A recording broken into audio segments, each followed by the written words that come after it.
fussiest kids love to eat it. It's called bunny bread. And at long last, it's coming to your town. Soft, fresh bunny bread. Your kids are gonna love it. Soft, fresh bunny bread.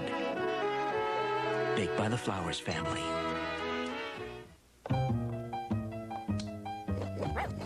We'd like to illustrate just how easy it is to get the things you want or need when you borrow money from Southern National.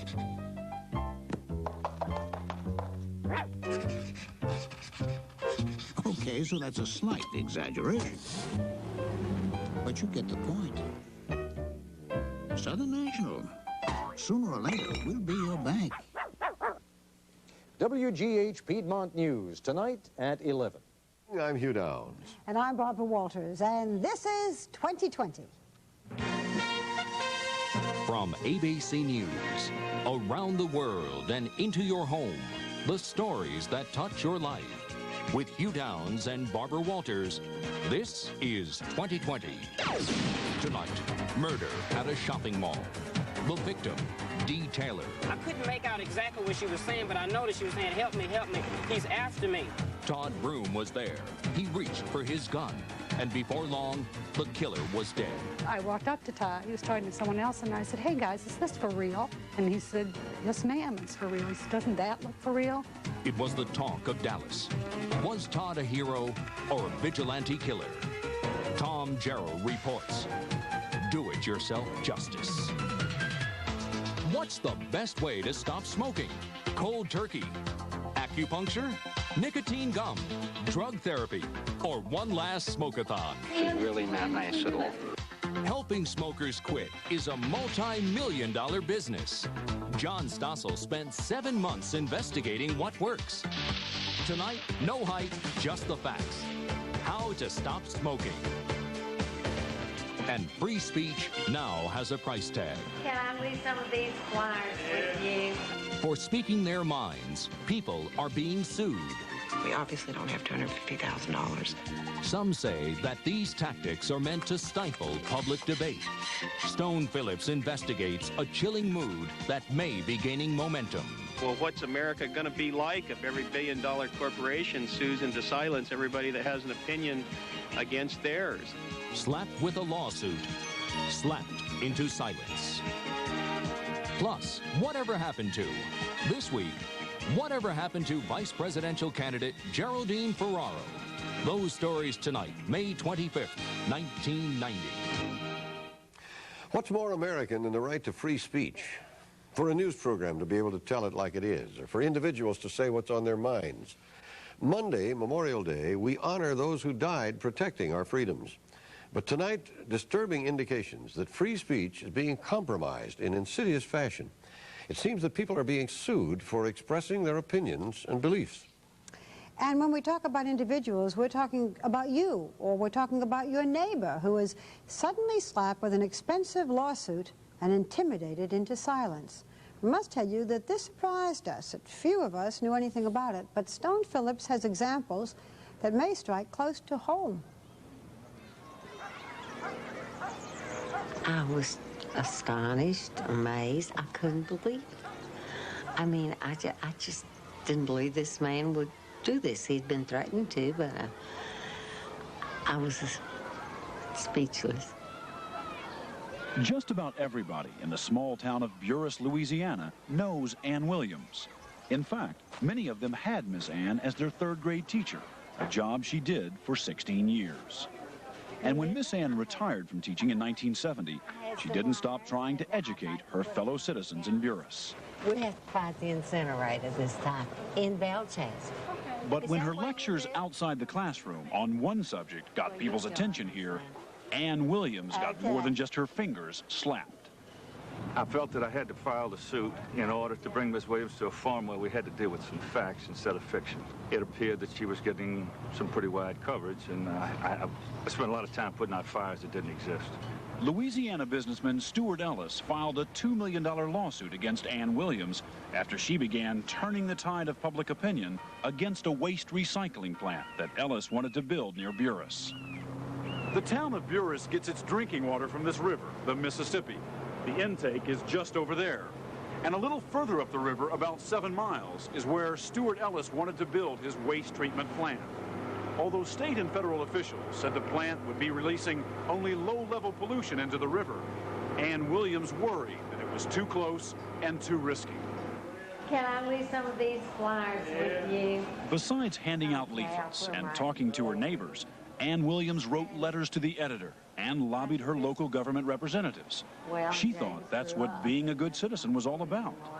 Then the lawsuit hit. I'll get back And to all of you. a sudden, longtime friends and neighbors in Buras were afraid to talk to her. This man stifled me. I mean, the councilmen were cautioned not to speak to me because there was a $2 million lawsuit pending, and the papers felt like they shouldn't speak to me either because there was a lawsuit pending, and this just isn't right. What Ann Williams didn't realize is that she was part of an alarming trend that 2 University of Denver professors were just beginning to discover. New York, from New Jersey, from Illinois, all First George Amendment. Pring and Penelope Canan were finding that across the country, there were hundreds of cases where citizens were being sued because they signed a petition, wrote a letter to the editor, or just complained to their city council about something they didn't want in their neighborhood. We call them SLAPs, S-L-A-P-P, for strategic lawsuits against public participation. What these lawsuits are doing is they're basically lashing out at American citizens who communicate in any way with our government representatives. Once those citizens start to get effective, start to basically turn the tables and maybe get the government to think their way, the slap hits. Right. The timing is almost predictable. The average slap has a multi-million-dollar price tag attached to it, so anybody would be afraid immediately. Oh my God, I've got to defend myself. Hannah? Well, what effect did it have on you, this $2 million lawsuit? How you doing? I was extremely angry, and I feel like my First Amendment rights have been violated. I feel like I have a right to go to my councilman, to speak freely with them, to tell them what I think is right and what I think is wrong, and influence him, if I can, to do the right thing, the way I see it. One of the reasons Ann Williams was sued for $2 million is this flyer, which she handed out to friends and neighbors here in Buras, Louisiana. She says she had it printed after a councilman told her he just couldn't vote against the project for fear that he might get sued. Who's intimidating your councilman? Why are your councilmen afraid to vote no? What threats have they received? Ann Williams says these are important questions that no one else was asking. Stuart Ellis says this flyer is part of an outrageous libel and that Williams had to be stopped. What's so slanderous, so libelous about these flyers? Well, I think the top one you're holding there is the one that brings on the question of intimidation and threats. I've never threatened anyone. I've never attempted to intimidate anyone.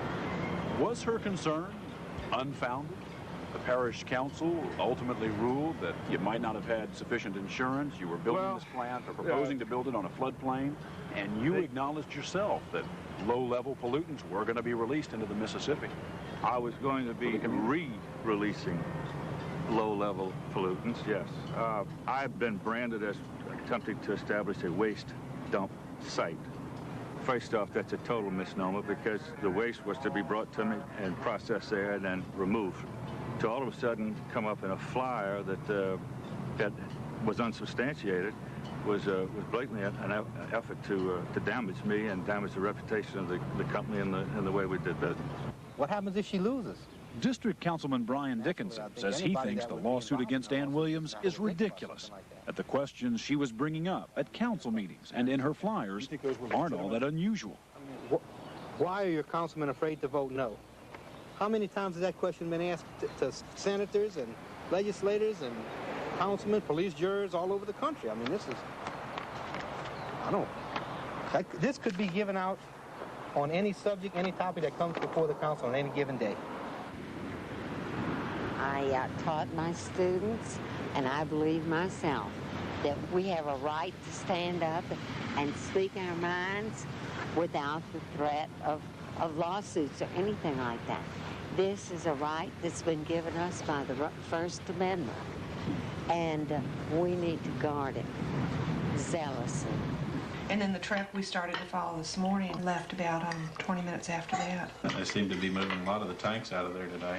It's consumed our lives. I mean, it's standard dinner conversation around here. Did you call the police and The Hagen family of League City, Texas, is right now living under the pressure of what they view as a slap. They're still considered contaminated, and he said that wasn't in It his all started when Candy Hagen complained about fumes she believed were coming from a company just down the street. The company, called Lewinko, says all it does is pick up used motor oil from service stations. But Candy Hagen says the obnoxious, metallic-tasting fumes didn't smell like motor oil to her. There was a tractor back there, and they were putting all the... Hagen called the company and some of its customers, and she even followed some of Lewinko's trucks to find out what was going on. She also took her questions to the city council, and that's when she got hit with a $250,000 lawsuit. Lewinko said she was harassing their customers and costing them business. And that's the reason we filed the lawsuit, was the courthouse is the proper forum to redress grievances between neighbors. What's been the hardest part of this when it comes to your family?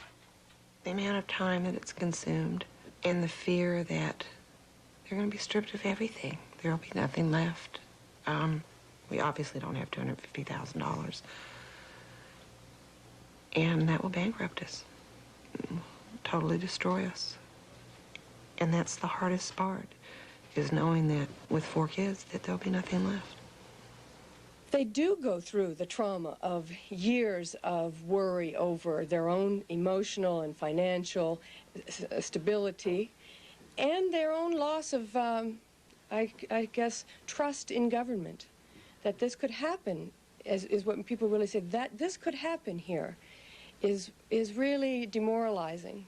Being on the receiving end of a lawsuit can be one of the most frightening experiences any one of us can ever experience. We're talking to hundreds and hundreds of people who've been on the receiving ends of these slaps, and we're talking about hospitalizations. We're talking about broken marriages, lost jobs. We're talking about some very serious consequences and not just political rights. Tom Mansfield and his wife say they were hit with a slap that illustrates just how absurd things can get. The Mansfields own this trailer park in Pearland, Texas, and they were concerned about a landfill site adjacent to their property. Irene Mansfield was sued for $5 million when she wrote a letter to the editor calling the site a dump instead of a sanitary landfill. And her husband Tom was also sued, not because he said anything about the site, but because, it was alleged, he had failed to control his wife. The lawsuit was eventually dropped after 3 years. It hurt. It really did hurt. And it still hurts. It hurts now because after the reasons came out, you know, I was ridiculed. We've been married 44 years. I married her. I didn't buy her. And if failing control or not controlling your wife is a legal lawsuit, ground for a legal lawsuit, I think a lot of us means that we're in trouble. No. The professors in Denver say there's no question in their minds that the slap cases they've looked at are unconstitutional, and that developers concerned about criticism of their projects should fight those battles not in the courtroom, but in front of their local zoning board or city council. The professors also fault judges and lawyers for failing to weed out these slaps and recognize them for what they are, an intimidation tactic. When you talk to developers, they say, we're not opposed to public participation. As long as we win. That's what they'll tell you. We've had developers tell us, well, I just thought that the citizens needed to learn there's a price to signing a petition. That is out and out saying there is a price to speaking to your government. And finally, one last slap case that the professors say may be the way of the future and may hold the ultimate answer to the slap problem. California farmer Jeff Thompson was sued when he criticized a huge agribusiness company that spent $1 million fighting a canal project. The project would have brought water from the mountains to small farmers like Thompson in the Bakersfield area, who right now have to pump their water out of the ground at great expense. we needed that project, and we needed it bad, and we needed it then, and we still need it. We still, 8 years later, still need it because we don't have enough water in this area. We're mining our underground, and I said, you know, if I have an opinion about somebody of why they would raise $1 million and put it up against us, the independent farmers that don't altogether never see $1 million in our whole lives, how in the world can anybody do that to shut down a water project that would come right on into their area also? Placing this newspaper ad is what got Thompson and 2 other farmers sued. It suggested that the Boswell Company, which opposed the project, didn't want neighbors to enjoy the same kind of inexpensive water supply Boswell enjoyed because that would have reduced the company's competitive edge. Boswell gets its water supply from these huge canals, which farmers like Thompson aren't allowed to touch. The company's $2.5 million lawsuit was eventually thrown out of court, and what happened next was a precedent-setting action. The 3 small farmers slapped back. They sued Boswell for violating their rights, and they won. The jury awarded the farmers more than $10 million in damages and called Boswell's lawsuit, quote, malicious and oppressive. The way I feel today, well, what's America going to be like if every billion-dollar corporation sues into silence everybody that has an opinion against theirs? And where are we going to be if this continues? Perhaps the saddest part of all of this is that Jeff Thompson, like so many other slap victims, now questions whether he'll ever get involved again. I guess in the long run, maybe, you know, time will tell, but maybe my wife was right. Maybe I should have just stayed on the tractor and grown the garlic and not become involved. But perhaps in the long run, we'll all be vindicated that we were right. Vindicated perhaps, Barbara, but those farmers haven't seen a penny of the $10 million they were awarded by that jury. The company has appealed. You know, it was said that it's unconstitutional. Maybe the only way that something like this, I mean, this is really terrible, gets resolved is if it goes all the way up to the Supreme Court. But look at the money it's going to cost for someone to do that. That's the whole point. What's being done about this? The answer is not much. The state of Washington has passed legislation recently that makes it against the law to sue a citizen for simply complaining to his or her government. And a couple of other states have similar anti-SLAPP legislation pending, but for the most part, these lawsuits continue, and so does the intimidation. And no national law. None whatsoever. You can sue someone for writing a letter to the editor. I mean, well, you know, this is really very bad stuff, and let's hope that it changes. Thank you, son. Later in the program, John Stossel on those programs that guarantee they can get you to quit smoking. How do they work? Do they work? But first, from Dallas. When this man witnessed a killing, he shot the murderer dead. Should he have been honored or indicted? Tom Jerrial has his story coming up.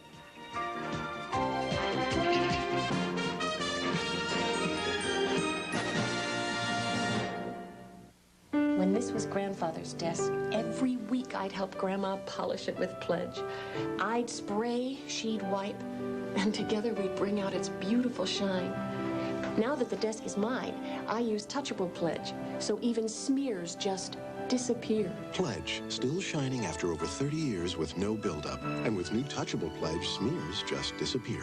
Grandma's gonna love it. New Touchable Pledge, still no buildup, new Touchable Shine.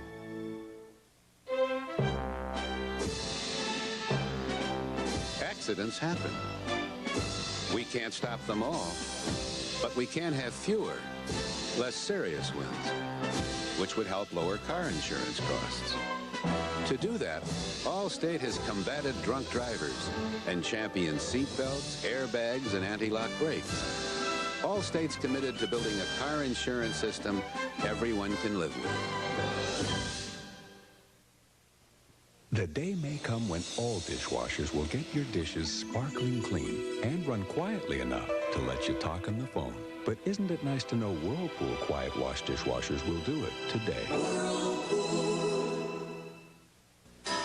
It's a cooler world today. Yeah, when friends can talk about the changes in haircuts and communication. It's a cooler world. Seagram's. New delicious Seagram's Black Raspberry. It's a cooler world. Seagram's. Ford Woodard. Profiles in quality.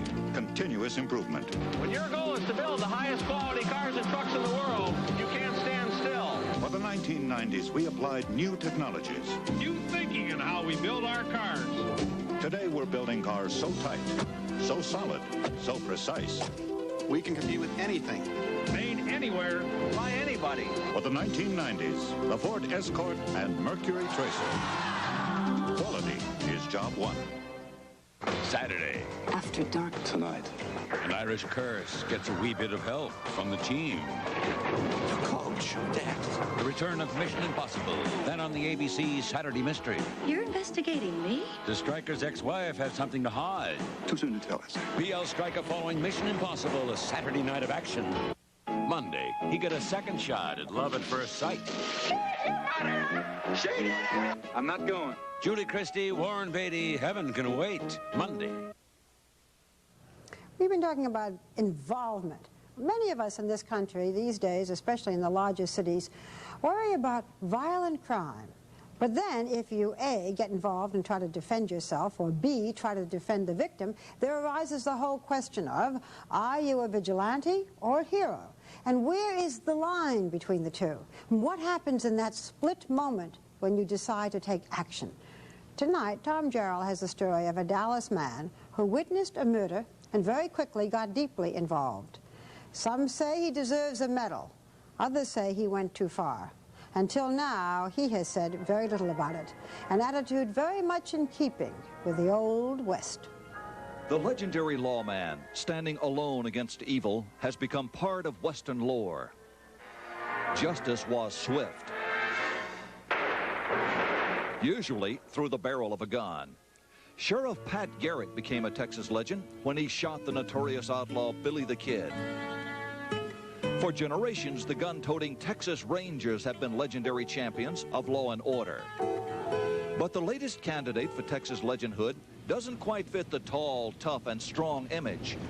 He's a 25-year-old Xerox repairman during the day. He's mild-mannered, speaks softly, and wears glasses.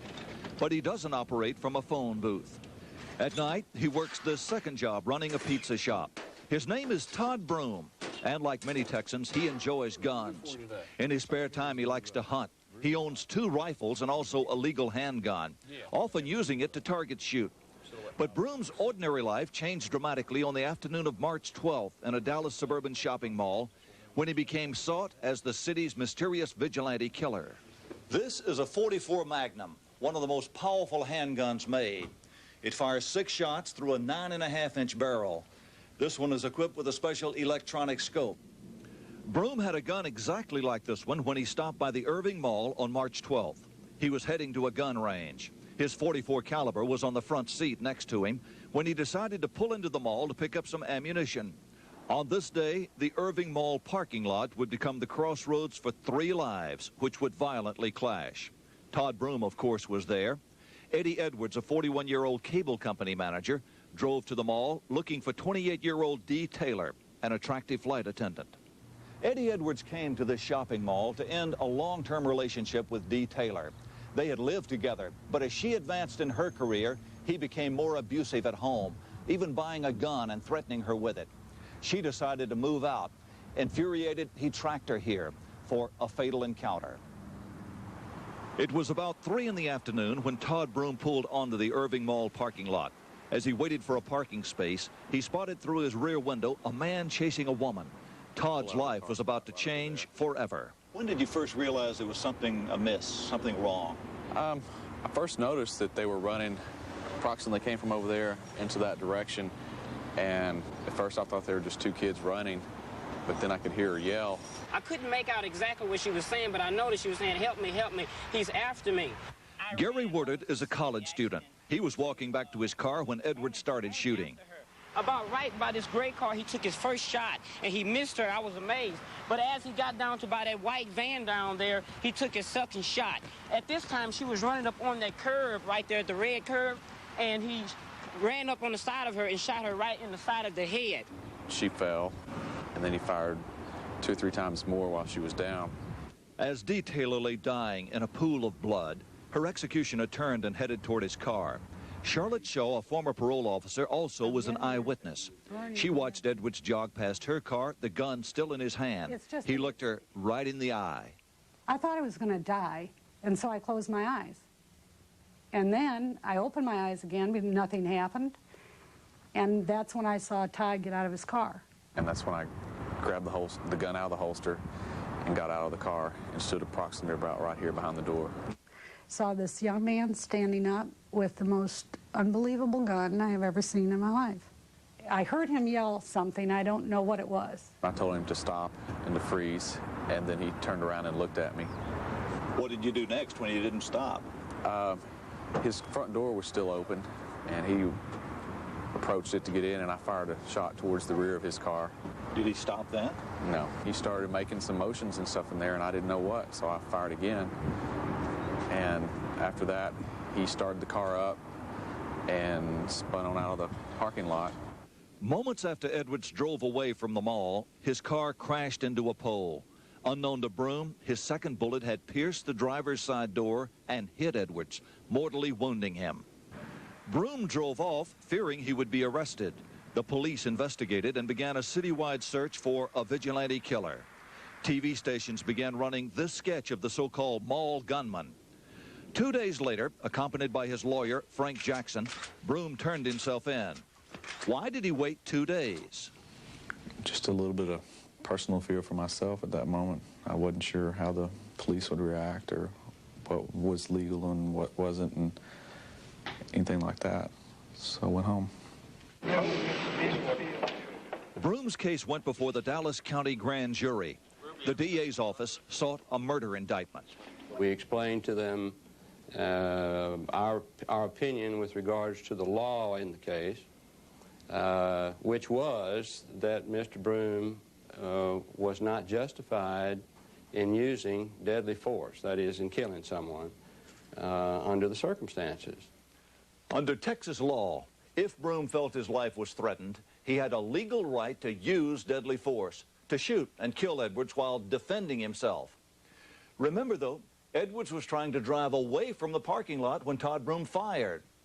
The motives of the two men in that split second was the issue before the grand jury. I'm comfortable with the image of trying to help someone. I'm really sorry that it's tainted by a death. But I like to consider myself somebody that will help strangers and, you know, if you see a crime, to try and help them. In Dallas, the debate moved into the court of public opinion. Vigilante killer or Good Samaritan?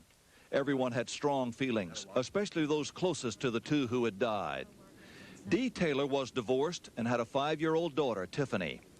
Her fellow flight attendants recently got together to try to set up a trust fund for the little girl. It gives you a good feeling to know that there are people out there that still care about a human being. Eddie Edwards' family, shown here at a recent reunion in Valdosta, Georgia, says he had never been in trouble with the law before, that he was emotionally distraught over the broken romance, and at least deserved a trial. Joe Cook feels the same way. He's head of the Dallas Civil Liberties Union. I feel that the goddess of justice has been raped in this particular case. The law is clear that a citizen doesn't have the right to take a person's life under these circumstances, and he did. Todd Broom and his big pistol did more than kill a man fleeing from the scene of a murder. In one shot, Todd awakened Dallas to the awful realization that justice through the barrel of a gun is quick, sure, and potentially popular. Hank Tatum is associate editor of the Dallas Morning News. The paper took an editorial stand against Todd Broom, but the reader response was almost 100% in favor of him. I hope that after some reflection, the public will realize what the real dangers were in this for somebody to take matters in their hand and had it gone wrong, how terribly wrong it could have gone. I look out this window here and I'm picturing everyone walking down the street with a 6-gun strapped to their hip, looking to deal out justice, and that's frightening. So what did the grand jury decide? Todd testified after he shouted at Edwards to stop. Edwards, remember who was in his car, made, quote, threatening motions with his gun, unquote. The grand jury bought the story and refused to indict Broom for murder. He walked out a free man. I'm glad this is behind me and I can go forward now. A Dallas legal scholar who observed all this told us the grand jury sidestepped the legal issue and simply reflected public opinion in its decision. Public opinion, he said, both in Dallas and throughout the nation, that our justice system is simply too slow and too soft on criminals. So the controversy goes on. But to Charlotte Shaw, the eyewitness at the mall that day, Todd Broom will always be a hero and a legend. Well, here's someone who did something. And there are elements of society that would censure him. I don't think people are in a position to judge unless they were there. I was there, and I tell you sincerely, I am very glad that Todd Broom was with me. So, Tom, public opinion here seemed very irritated with this crime and supportive of Todd Broom, but what is the legal consensus about what he did? Legally, among the scholars we talked to and the experts, Hugh, by and large, they feel the law could have been broken in this case. Basically, what they say is that the average citizen, the moment they engage in what amounts to law enforcement, is in territory they're not equipped to handle because there's so many complicated laws involving an incident like this. Yeah. I'm thinking also of the Bernie Getz case, that in this case I understand that Todd Broom was himself a victim of crime recently. Yes, he had been mugged and robbed and his car had been stolen, so you certainly can sympathize with his attitude. Fascinating case. Thank you, Tom. Barbara. Well, next, those programs and classes to help smokers quit their habit. John Stossel spent months to find out which ones have the best track record. So don't go anywhere and put out that cigarette.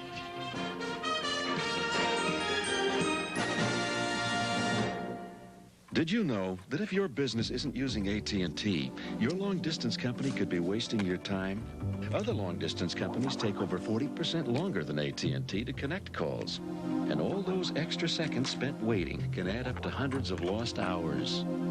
So many hours, it's like paying someone to sit around for over a month to do absolutely nothing. Productivity, another AT&T advantage.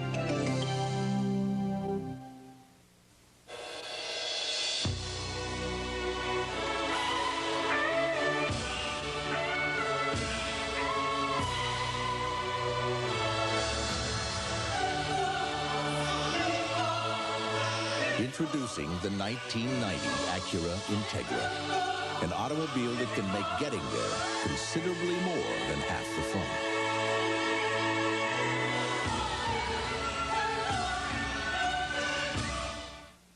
Give your burgers an irresistible personality. Add 2 kinds of cheese. How about cheddar and Munster? Oh, you're a two-timer. No, I'm just a double date. Go to your store for lean ground beef. And 2 kinds of cheese. Grab on to a great idea. Come on, sport. We interrupt this vacation. Charge it. To remind you the Discover card pays you cash back for every charge. Smile. It pays to Discover.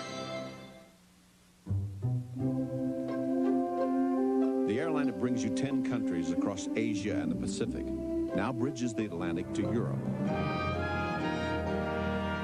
with service to Frankfurt and Paris soon to follow.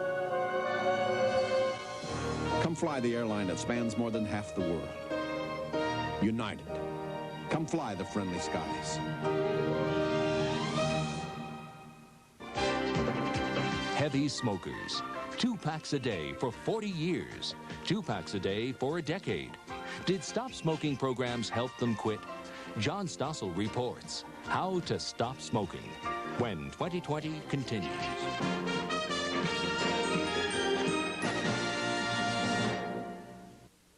George Bush and Mikhail Gorbachev, the 2 most powerful nations in the world, come together. Another great step in the process toward a peaceful world. Witness the Washington Summit with the experience of Peter Jennings on ABC News beginning Wednesday. If you're pregnant or planning a baby, get medical care. The steps you take now could help save your baby's life. For help, call 1-800-4BABY. As you head out on the road this Memorial Day weekend, the Highway Patrol wants you to know they care. At 11, we'll show you how. For the second time in less than 6 months, a military jet crash has killed people on the ground. And we'll show you how Paula Abdul just became the $10 million dancer on 11 at 11 as we cover the Piedmont tonight.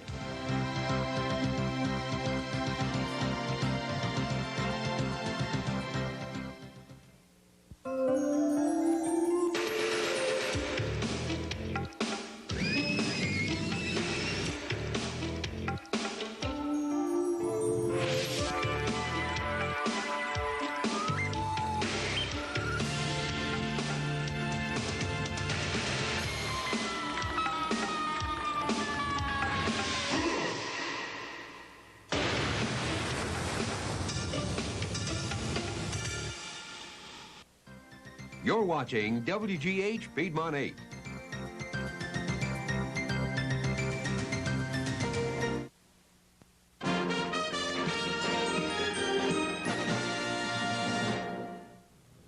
If you still need a reason to quit smoking, this isn't the story for you. This is a story for both our daughters. There are no lung x-rays, there are no emphysema patients, there are no body counts that we're going to show you, but there is solid information on different programs designed to help you smoke your last. For months, John Stossel has been investigating to see which programs and classes work the best. In the process, we followed some people who vowed to quit and who joined a program to help them succeed. Now it's time to see who's blowing smoke.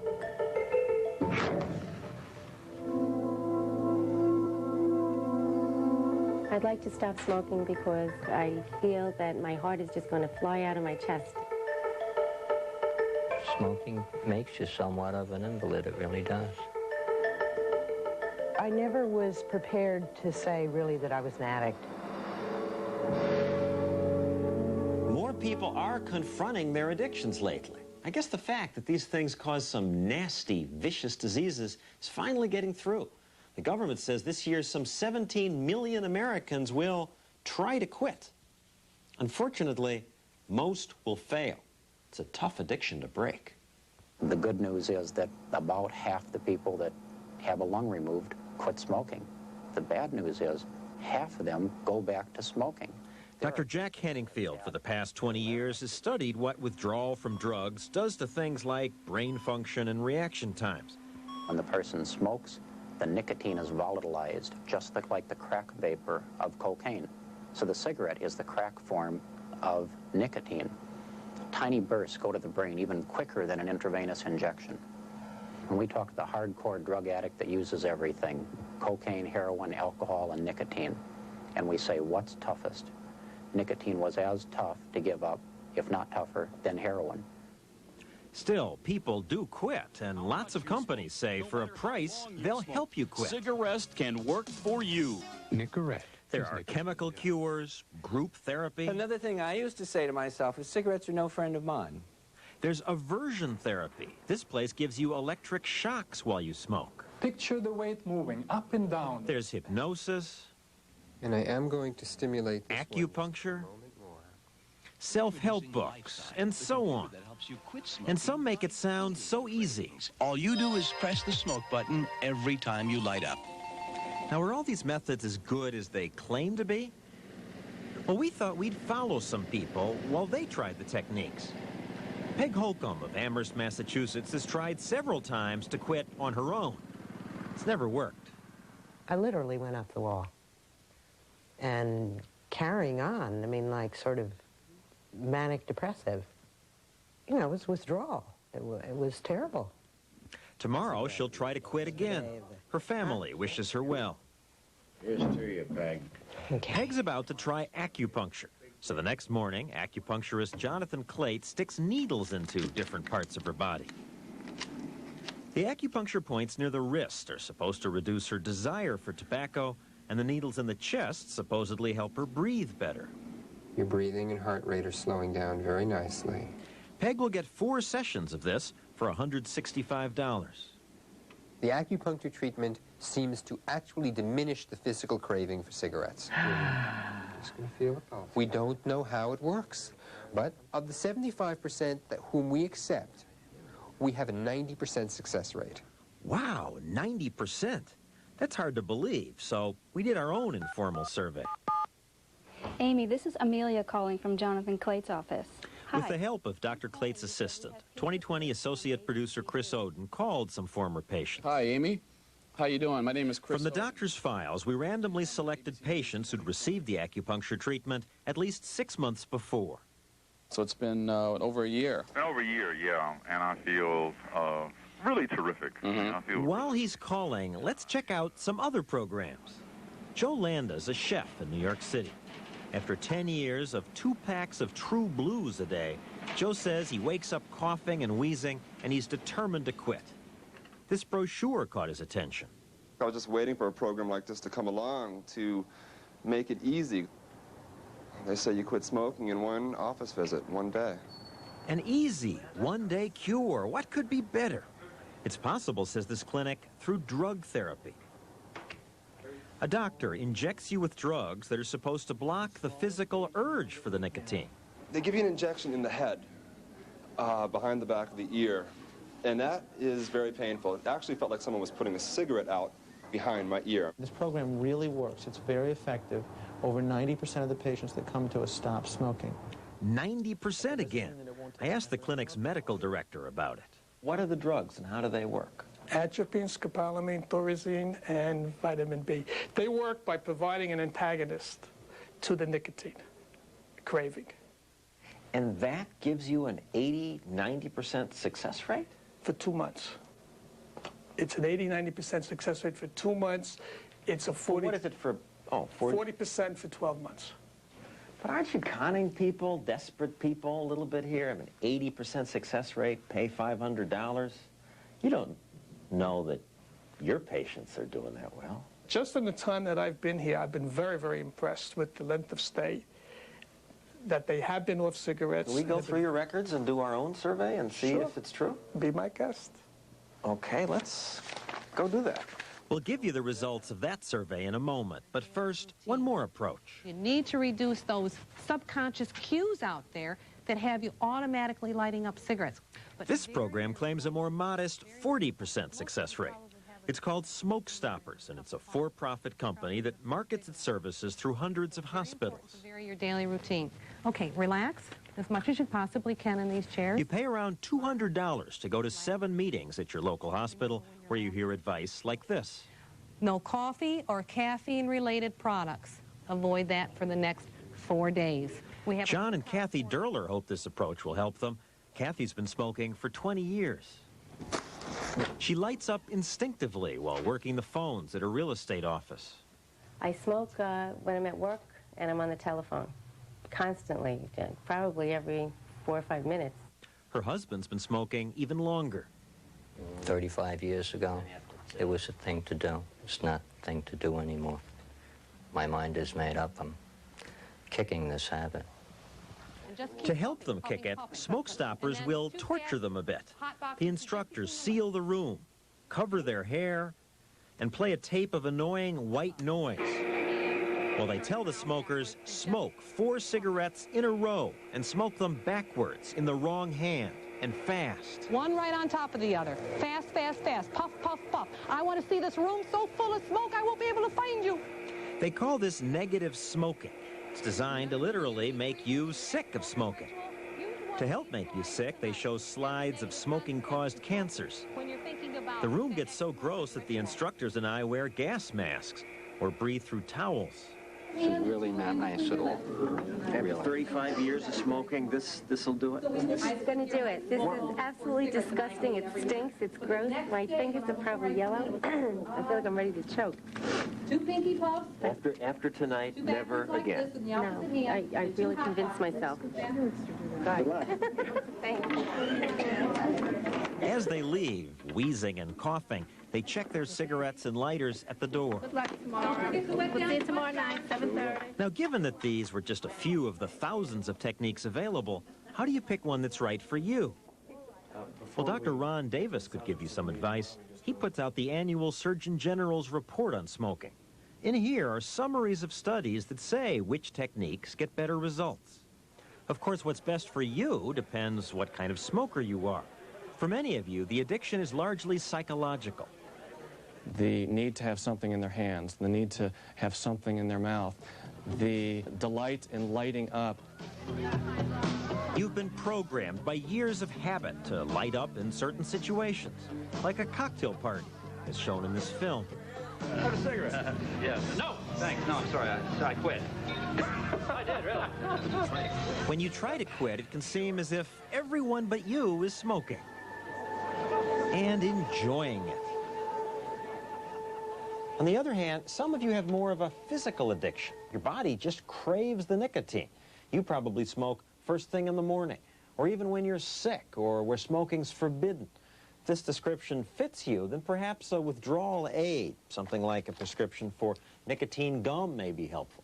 Or what about that drug therapy we just talked about? That reminds me, how's Joe doing? It's now 7 months later. They told him the drugs would help him stay off cigarettes. Did they? No. They claimed that it would remove all cravings for the cigarette, and I found that to be not true. Though the drugs did make him not want to smoke for a while. It was like drinking too much, the same type of feeling where you just have to lay down and you don't want to do anything else. And basically I was unconscious, and that's when I wasn't smoking.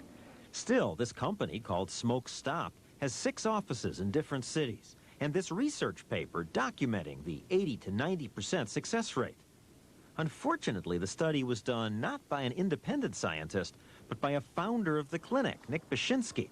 You see him here under arrest. He's now serving a 10-year jail term for racketeering. Of course, customers are not told about the racketeering. They're told about the research paper. The original paper meaning this research report. Right. But the guy who did this is in jail for fraud.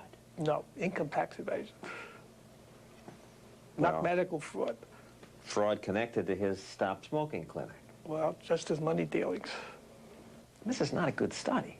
Well, we can make another study. Our informal survey of their customers found that after 6 months to a year, only 30% had quit smoking, nowhere near the 90% they'd claimed. This doesn't surprise the government's experts. They say there is no proof that that kind of drug therapy works. Now, what about the acupuncture? Well, I wish I could give you the results of our survey of those patients, but the doctor stopped us before we could finish the survey. He said it was taking too much time. Before he stopped us, we did find some happy customers. I loved it. It was wonderful. Still, it was nowhere near the 90% Dr. Clayt had claimed. He did clarify that to say the 90% refers only to a 1-month follow-up. Anyway, how did Peg do? Yeah, well, it didn't work. After 3 weeks, I began to make pact with the devil and just have one a day, or just have a puff. And of course, that doesn't work. 6 months later, she's up to 8 cigarettes a day. The Surgeon General's report says there's little evidence that acupuncture works. In fact, they found it can have about the same success rate when they insert the needles in the wrong place. There's what we call a placebo effect. You have a highly motivated smoker who wants to quit. They go out and find a treatment, and that treatment or any other treatment, including a sugar pill, will help them quit. Still, he says some programs are better than others. And best of all are the programs that use multiple techniques. Programs like smoke stoppers. Number C, clean and remove all ashtrays from home, place of business. We called 50 of their customers, and after 6 months to a year, almost half, 46%, were cigarette-free. And congratulations are due the Durlers. They made it. After 7 months, they haven't had a puff. We don't smell like smoke. Our house doesn't smell like smoke. I feel that my kids are healthier. And I'm very proud of ourselves. We did it. I'm a non-smoker, and I don't think I'll ever pick up a cigarette again. Good for them. Right. And you quit, I understand. I did a long time ago. The last cigarette I smoked was 1958. And you just went cold turkey, no help? That's the only way I could do it, was cold turkey. A recent study shows that most people who quit cold turkey, no help. Then, now. Congratulations. Well, thank you. If all these programs exist for quitting, and most people quit cold turkey, why do we need the programs? Well, they're for the people who aren't as tough as you are. And most people who succeed quit after the second or third try. And often the programs give the person that extra boost to do it. I noticed, John, there's a big difference between the success rate of these various programs. Right. Is there any way to get a list of which ones work well and which don't? There ought to be a way, I think, and it's so frustrating. The government has the data. They got that when they made up the Surgeon General's report. So I asked him, why don't you release a list? This is the best. This is no good. They said, we don't want to stick our necks out. Oh, boy. But you can know that the multiple approaches work best. Yeah. Great. Thank you, John. That's important. Well, when we come back, whatever happened to vice presidential candidate Geraldine Ferraro?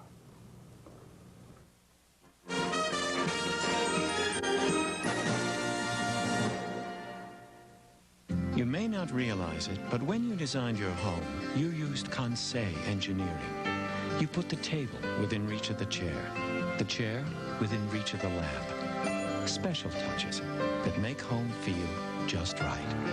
You'll find those same special touches in Mazda's MPV, created with Conseil engineering. So feel an MPV and feel right at home. Mazda. It just feels right.